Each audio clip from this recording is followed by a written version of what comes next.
6 miles through solid rock, beneath 2,400 feet of mountain, at an altitude where men struggled to breathe, let alone swing a pickaxe for 12 hours straight. The Moffat Tunnel, bored through the Continental Divide in Colorado between 1923 and 1928, wasn't just the deepest railroad tunnel in America. It was a monument to ambition that exceeded every reasonable limit, financial, technical, and human. And about halfway through, the crews drilling from opposite sides of the mountain found something that nearly stopped construction permanently. Not gold, not ancient ruins. Something the geologists swore shouldn't exist at that depth, in that rock, in that location. Superheated water, 130 degrees Fahrenheit, flooding into the tunnel at thousands of gallons per minute. It shouldn't have been there. The survey said it wouldn't be there. But there it was, killing men and destroying equipment, turning a tunnel into a subterranean nightmare that took 5 more years and 16 more lives to finish. The story starts with David Moffat, and it starts with obsession. 1902.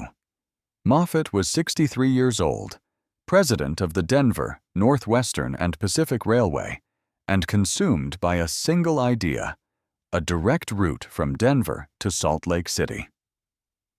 The existing route over the Continental Divide via switchbacks and helper engines was slow, expensive, and dangerous. Moffat wanted to tunnel straight through. Every engineer he consulted told him the same thing. It couldn't be done. Not at that altitude, not through that rock, not with the technology available in 1902. The longest railroad tunnel in America at that time was less than 3 miles. Moffat was proposing 6 miles through granite at 9,200 feet elevation. He didn't care. He spent the rest of his life and his entire fortune trying to build it. When he died in 1911, broke and exhausted, the tunnel still didn't exist, or just preliminary surveys and a growing pile of debt. But the idea didn't die with him. Colorado needed that tunnel. Denver's growth depended on railroad access to the west. In 1922, voters approved a $6 million bond to finally build the Moffat Tunnel. Construction began in 1923. 2 crews, drilling from opposite sides of James Peak. East Portal at 9,200 feet. West Portal at 9,100 feet. They would meet in the middle, 6 miles later, somewhere beneath 2,400 feet of solid mountain. The plan was straightforward. The execution was hell. The altitude alone made everything harder.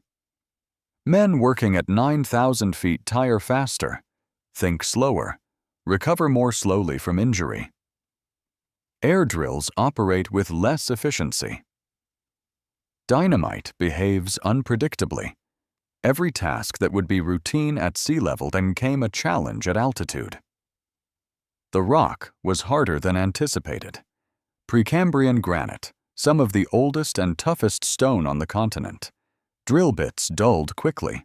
Progress measured in feet per day, not yards. What's the noise inside the tunnel? Compressed air drills hammering granite in an enclosed space was described by workers as unbearable, a constant roar that left men deaf by the end of their shifts. Ventilation was inadequate. The air inside the tunnel, thick with rock dust and dynamite smoke, made breathing difficult even for healthy men. Miners worked in shifts, 8 hours on, 16 off, but the recovery time was never enough. And then there was the water. The geological surveys had predicted minimal groundwater, and the rock was granite, dense, impermeable. Whatever water existed in the mountain would be trapped in isolated pockets, easily managed with standard pumping equipment. The surveys were catastrophically wrong. In 1925, 2 years into construction, the East Tunnel crew hit water. Not a pocket, not a seep. A massive underground aquifer, pressurized by the weight of the mountain above it. The water came in at 130 degrees Fahrenheit, superheated by geothermal activity deep in the mountain, of thousands of gallons per minute, flooding the tunnel faster than pumps could handle it. Men working at the face were scalded. Equipment was destroyed. The tunnel became a steam bath, temperatures approaching 120 degrees, humidity near 100%. Workers could manage maybe 20 minutes at the face before heat exhaustion forced them out. The project engineer, a man named H.P. Holliday, faced a choice: abandon the tunnel or solve a problem that defied every prediction his geologists had made. He chose to keep digging.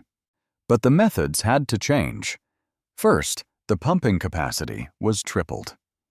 Massive steam-powered pumps installed at the portal, running continuously, pulling tens of thousands of gallons per day out of the tunnel.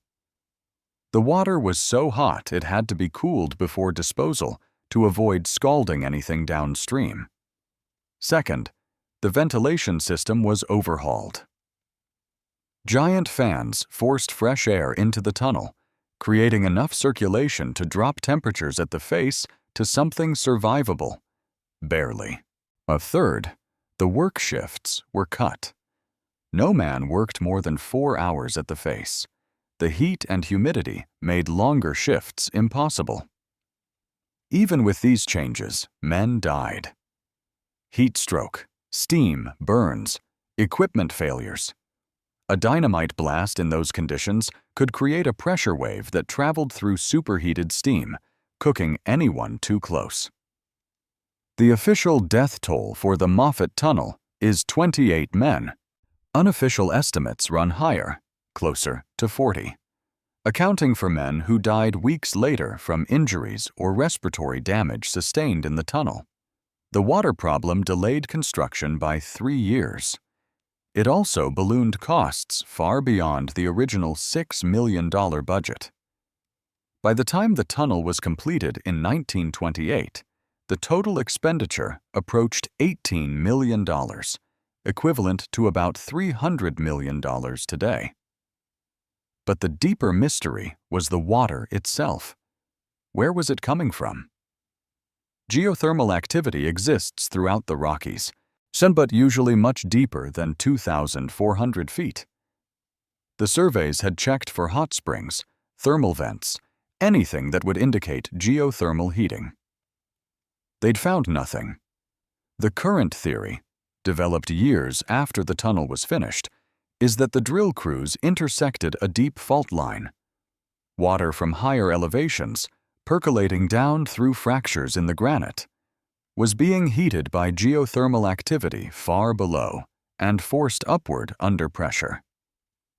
The tunnel essentially punched into the side of a natural pressure vessel. If the geologists had known, they might have chosen a different route or abandoned the project entirely. But by the time they understood what they'd found, stopping would have meant admitting that Moffat's dream, and $18 million, had been wasted. So they kept drilling. Through superheated water, through granite that shattered drill bits, through conditions that killed men and broke equipment. On February 18, 1927, the two crews met in the middle, and the alignment was off by less than 2 inches horizontally and 6 inches vertically.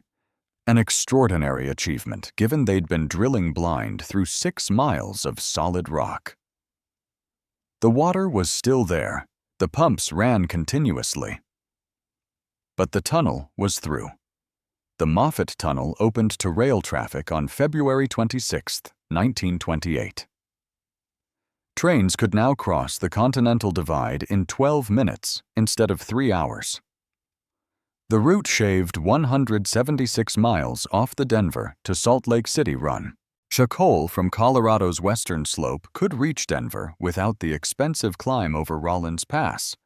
David Moffat had been dead for 17 years. He never saw a single train pass through the tunnel that bore his name. The superheated water remains. The pumps still run, pulling thousands of gallons per day out of the mountain. The water is cooled and used for drinking water by the town of East Portal. A problem that nearly killed the project became a resource. But the tunnel's legacy isn't just engineering. It's a case study in what happens when ambition encounters reality and refuses to back down.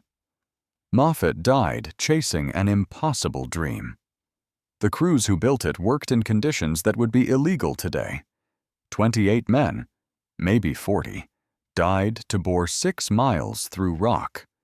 And what they found, superheated water that shouldn't have existed, nearly stopped them. Not because it was dangerous, though it was, but because it revealed how little they actually understood about what they were drilling through. Modern tunnel projects do extensive geothermal surveys, ground-penetrating radar, seismic testing. They map every fault line, every aquifer, every thermal anomaly before the first drill bit touches rock. The Moffat Tunnel taught engineers that you can't assume the mountain will cooperate just because your surveys say it will. The tunnel still operates. 100 trains a day pass through it, most carrying freight.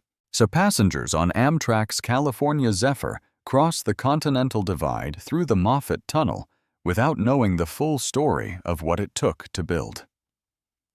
They don't see the pumps, still running after a century, still pulling superheated water out of a mountain that was supposed to be dry. They don't think about the men who died in steam and darkness, drilling through conditions that defied prediction. They just cross the divide in 12 minutes and continue west toward Salt Lake City, and along a route that David Moffat dreamed about and never lived to see completed. The deepest railroad tunnel in America, built through rock that was harder than expected, through water that wasn't supposed to exist, by men who worked in heat that should have been impossible. They found something they shouldn't have, and they kept drilling anyway.